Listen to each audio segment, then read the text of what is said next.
Hi everyone, welcome to my channel. ಈ video ನಿಮಗೆ ಇಷ್ಟ ಆದರೆ ಒಂದು ಲೈಕ್ ಮಾಡಿ, ಸಬ್ಸ್ಕ್ರೈಬ್ ಮಾಡಿ, ಅಲ್ಲೇ ಇರೋ ಬೆಲ್ಲೈಕನ್ನ ಕ್ಲಿಕ್ ಮಾಡಿ. ಈ ವಿಡಿಯೋದಲ್ಲಿ ನಾನು ಸಖತ್ತಾಗಿರೋ ಅಂಥ ಚಿಕನ್ ಕೀಮಾ ಸಾಂಬಾರ್ ರೆಸಿಪಿನ ನಿಮ್ಮ ಜೊತೆ ಶೇರ್ ಮಾಡ್ಕೋತಾ ಇದ್ದೀನಿ. ನೋಡಿ, ನಾನಿಲ್ಲಿ 300 ಗ್ರಾಮ್ ಅಷ್ಟು ಕೀಮಾನ ಸ್ವಲ್ಪ ಸಣ್ಣದಾಗಿ ಕಟ್ ಮಾಡಿಕೊಂಡು ತೊಗೊಂಡಿದ್ದೀನಿ. ಇಲ್ಲಿ ಒಂದು 500 ಗ್ರಾಮ್ ಅಷ್ಟು ಚಿಕನ್ ಇದೆ. ನೋಡಿ, ಇದಕ್ಕೆ ಮಸಾಲೆಗೆ ನಾನು ಒಂದು ದಪ್ಪ ಗಾತ್ರದ ಈರುಳ್ಳಿ, ಒಂದು ಟೊಮೆಟೊ, ಕೊತ್ತಂಬರಿ ಸೊಪ್ಪು, ಶುಂಠಿ ಬೆಳ್ಳುಳ್ಳಿ ಪೇಸ್ಟು, ಚಕ್ಕೆ ಲವಂಗ, ಒಂದು ಏಲಕ್ಕಿನ ತಗೊಂಡಿದ್ದೀನಿ. ಇದು ಮತ್ತು ಟರ್ಮರಿಕ್ ಪೌಡರು, ಇದೊಂದು ಮಸಾಲ. ಮತ್ತು ಇನ್ನೊಂದರಲ್ಲಿ ನಾನು ಕಾಯಿ ತುರಿ ಮತ್ತು ಮನೆಯಲ್ಲೇ ಮಾಡಿರೋ ಅಂಥ ಮಟನ್ ಸಾಂಬಾರ್ ಪೌಡರು, ಕಡಲೆ ಮತ್ತು ಗಸಗಸೆನ ತಗೊಂಡಿದ್ದೀನಿ. ಇದು ಎರಡನೇ ಮಸಾಲ. ನೋಡಿ, ಇದು ಕೀಮಾಗೆ ಮಿಕ್ಸ್ ಮಾಡೋದಕ್ಕೆ ಹಾಕೋಕ್ಕೆ ಇದರಲ್ಲಿ ಒಂದು ಈರುಳ್ಳಿನ ಸಣ್ಣದಾಗಿ ಕಟ್ ಮಾಡಿಟ್ಕೊಂಡಿದ್ದೀನಿ, ಕೊತ್ತಂಬರಿ ಸೊಪ್ಪು, ಶುಂಠಿ ಬೆಳ್ಳುಳ್ಳಿ ಪೇಸ್ಟು, ಅರಿಶಿಣದ ಪುಡಿ, ರುಚಿಗೆ ತಕ್ಕಷ್ಟು ಉಪ್ಪು, ಅಚ್ಕಾರದ ಪೌಡರು ಮತ್ತು ಧನಿಯಾ ಪೌಡರು, ಗರಂ ಮಸಾಲ ಮತ್ತು ನಾನು ಹುರ್ಗಡ್ಲೆನ ಅದನ್ನು ಪೌಡರ್ ಮಾಡಿ 1-2 ಸ್ಪೂನಷ್ಟು ತೊಗೊಂಡಿದ್ದೀನಿ. ಇದು ಕೀಮಾಗೆ ಹಾಕಿ ಕಲಸೋದಕ್ಕೋಸ್ಕರ. ಮತ್ತು ಒಂದು ಮೊಟ್ಟೆನ ನಾನು ಒಡೆದಿಟ್ಕೊಂಡಿದ್ದೀನಿ.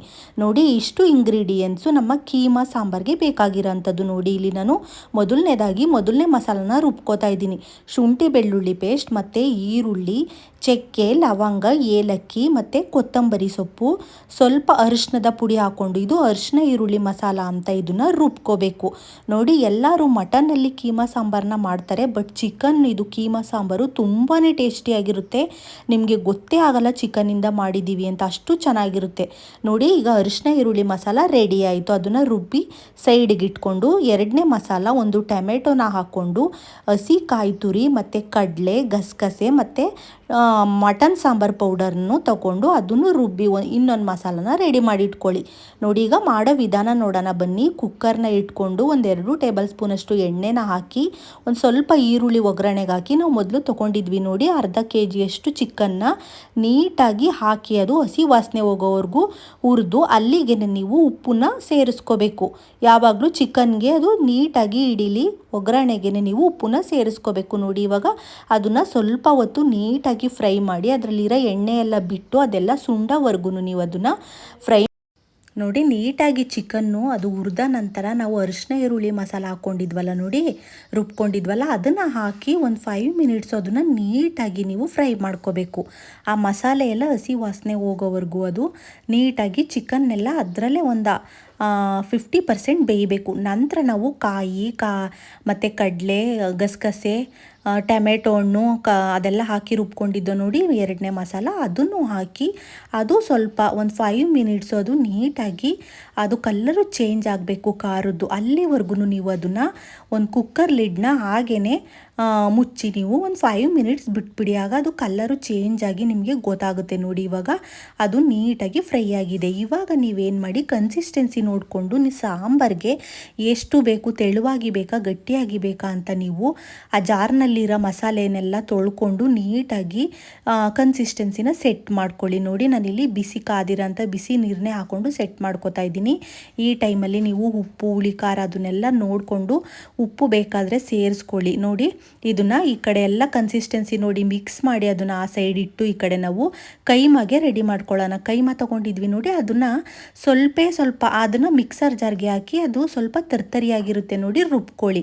ನಂತರ ಅದಕ್ಕೆ ನೀವು ಶುಂಠಿ ಬೆಳ್ಳುಳ್ಳಿ ಪೇಸ್ಟು, ಈರುಳ್ಳಿ, ಕೊತ್ತಂಬರಿ ಸೊಪ್ಪು, ಗರಂ ಮಸಾಲ ಮತ್ತು ಉಪ್ಪು, ಅರಿಶಿಣದ ಪುಡಿ ಮತ್ತು ಕಡಲೆ ಪೌಡರು ಇದನ್ನೆಲ್ಲ ತೊಗೊಂಡಿದ್ವಿ ನೋಡಿ ಮಸಾಲೆಗಳು, ನಾನು ಮೊದಲೇ ತೋರಿಸಿದ್ನಲ್ಲ, ಅದನ್ನೆಲ್ಲ ನೀಟಾಗಿ ಹಾಕಿ ನೀವು ಅದಕ್ಕೆ ಮಿಕ್ಸ್ ಮಾಡಿಕೊಂಡು, ನಂತರ ನಾವು ಒಂದು ಮೊಟ್ಟೆ ತೊಗೊಂಡಿದ್ವಲ್ಲ ಅದನ್ನು ಹಾಕ್ಕೊಂಡು ನೀಟಾಗಿ ನೀವು ಅದನ್ನು ಎಲ್ಲ ಮಿಕ್ಸ್ ಮಾಡಿಕೊಂಡು ನೀವು ಅದು ಗಟ್ಟಿಯಾಗೋ ಥರ ನೀಟಾಗಿ ಕಲಿಸ್ಕೋಬೇಕು. ನೋಡಿ, ಒಬ್ಬೊಬ್ಬರು ಇದನ್ನು ಒಂದೊಂದು ಥರ ಮಾಡ್ತಾರೆ.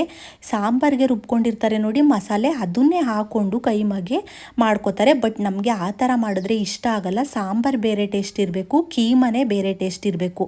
ನೀವು ಈ ಥರ ಮಸಾಲೆನ ಯೂಸ್ ಮಾಡಿ ಕೀಮಾನ ಮಾಡಿ ನೋಡಿ, ತುಂಬಾ ಟೇಸ್ಟ್ ಚೆನ್ನಾಗಿರುತ್ತೆ. ನೀವು ನೋಡಿ, ಇವಾಗ ಕನ್ಸಿಸ್ಟೆನ್ಸಿ ಎಷ್ಟು ಕರೆಕ್ಟಾಗಿ ಆಗಿದೆ ಅಲ್ವಾ, ನೀಟಾಗಿ ಸ್ವಲ್ಪನೂ ತೆಳುವಾಗಲ್ಲ, ನೀಟಾಗಿ ಬರುತ್ತೆ ಉಂಡೆ ಕಟ್ಟೋದಕ್ಕೆ. ನೋಡಿ ಎಷ್ಟು ಚೆನ್ನಾಗಿ ಆಗಿದೆ. ನಾನು ತಗೊಂಡಿದ್ದ ಅಂತ 300 ಗ್ರಾಮಲ್ಲಿ ಒಂದು 20 ಕೀಮಾ ಉಂಡೆಗಳು ರೆಡಿಯಾಗಿದೆ.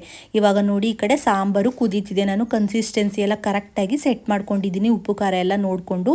ಇವಾಗ ನೀವು ಉಂಡೆ ಕಟ್ಕೊಂಡಿರೋ ಅಂಥ ಕೀಮಾ ಉಂಡೆಗಳನ್ನ ನೀಟಾಗಿ ಒಂದೊಂದನ್ನೇ ಪ್ಲೇಸ್ ಮಾಡಿ ಹಾಕಿ ನೋಡಿ. ಯಾವುದೇ ಕಾರಣಕ್ಕೂ ಕೀಮಾ ಉಂಡೆ ಬ್ರೇಕ್ ಆಗೋದಾಗಲಿ ಕಲಸೋಗೋದಾಗಲಿ ಮಾಡಲ್ಲ. ಎಷ್ಟು ಚೆನ್ನಾಗಿ ಆಗುತ್ತೆ ಅಂದರೆ ಈ ಥರ ನೀವು ಕೀಮಾ ಉಂಡೆಗೆ ನಾನು ತೋರಿಸಿರೋ ಅಂಥ ಮಸಾಲೆಗಳನ್ನ ಹಾಕಿ ಮಾಡಿ ನೋಡಿ.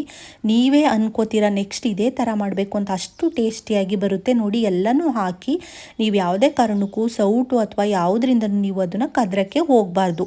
ಒಂದು 5 ಮಿನಿಟ್ಸ್ ಹಾಗೇ ಬಿಟ್ಬಿಡಬೇಕು. ನಂತರ ಇದಕ್ಕೆ ಒಂದು ಕಬ್ಬಿಣದ ಚಾಕುನ ಒಂದು ಸ್ವಲ್ಪ ಕಾಯಿಸ್ಕೊಂಡು ಅದನ್ನು ಹಜ್ಜಿ ನಂತರ ಅದನ್ನು ಕುಕ್ಕರ್ ಮುಚ್ಚಳನ ಮುಚ್ಚಿ ನೀವು 2 ವಿಸಲ್ ತೊಗೋಬಿಡಿ.